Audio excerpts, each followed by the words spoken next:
नमस्कार। उत्तर प्रदेश में सरकारी नौकरी का पूरा तौर तरीका अब बदलने वाला है। सरकार एक ऐसा नया डिजिटल सिस्टम ला रही है जो समझिए हर कर्मचारी का पूरा कच्चा चिट्ठा ऑनलाइन कर देगा। आइए जरा गहराई से समझते हैं कि ये बदलाव आखिर है क्या और इसके मायने कितने बड़े हैं। जरा सोचिए, किसी सरकारी मुलाजिम की 30 साल की नौकरी का रिकॉर्ड, उसकी तरक्की, उसकी गलतियां, अच्छा बुरा सब कुछ एक मोटी सी फाइल में बंद हो और एक दिन वो फाइल अचानक से गायब हो जाए या फिर जानबूझकर गायब कर दी जाए। सालों से ऐसा ही कुछ होता आया है और अब लगता है इसी कहानी को बदलने की तैयारी हो रही है। देखिए, दशकों से हमारा सरकारी सिस्टम कागजी फाइलों पर ही तो चलता आया है, पर इन फाइलों में सिर्फ रिकॉर्ड नहीं होते थे, बल्कि कई बार कर्मचारियों के करियर से जुड़े बहुत अहम सच भी दबे के दबे रह जाते थे। इस पुराने कागजी सिस्टम की जो सबसे बड़ी दिक्कत थी, वो थी पारदर्शिता की कमी। मतलब कौन सही काम कर रहा है, किसके खिलाफ कोई जांच चल रही है, ये सब पता करना लगभग नामुमकिन था। सारी की सारी जानकारी मोटी मोटी फाइलों के ढेर में कहीं गुम हो जाती थी।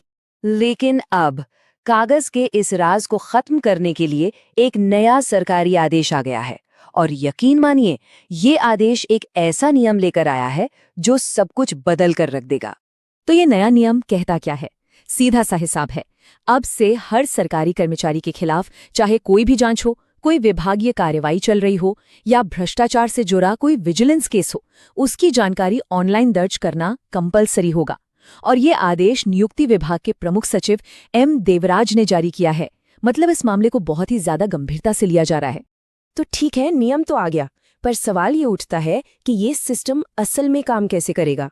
चलिए इसकी पूरी प्रक्रिया को जरा आसान भाषा में समझते हैं। अब देखिए, हर कर्मचारी की एक ऑनलाइन सर्विस बुक होगी जिसमें 3 खास बातें दर्ज की जाएंगी। पहली, क्या कोई जांच चल रही है। दूसरी, क्या कोई विभागीय कार्रवाई हो रही है। और तीसरी, क्या कोई विजिलेंस यानी भ्रष्टाचार से जुड़ा कोई मामला पेंडिंग है। और अगर इनमें से कुछ भी नहीं है तो रिकॉर्ड पर साफ साफ क्लीन लिखा जाएगा। प्रोसेस को ना बहुत ही सिंपल रखा गया है। हर डिपार्टमेंट का एक नोडल ऑफिसर होगा।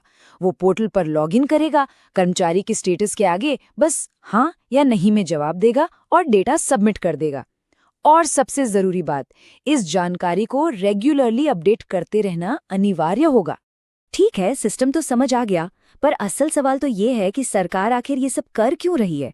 इस पूरे डिजिटल बदलाव के पीछे असली मकसद क्या है? असल में सरकार के इस कदम के पीछे 4 बड़े मकसद छिपे हैं। पहला, पारदर्शिता लाना ताकि कुछ भी छिपा ना रहे। दूसरा, अधिकारियों की जवाबदेही तय करना। तीसरा, भ्रष्टाचार पर सीधी लगाम लगाना, क्योंकि अब हर केस ऑनलाइन ट्रैक होगा। और चौथा, पूरे सिस्टम को ही डिजिटल बनाना ताकि निगरानी रखना पहले से कहीं ज्यादा आसान हो जाए।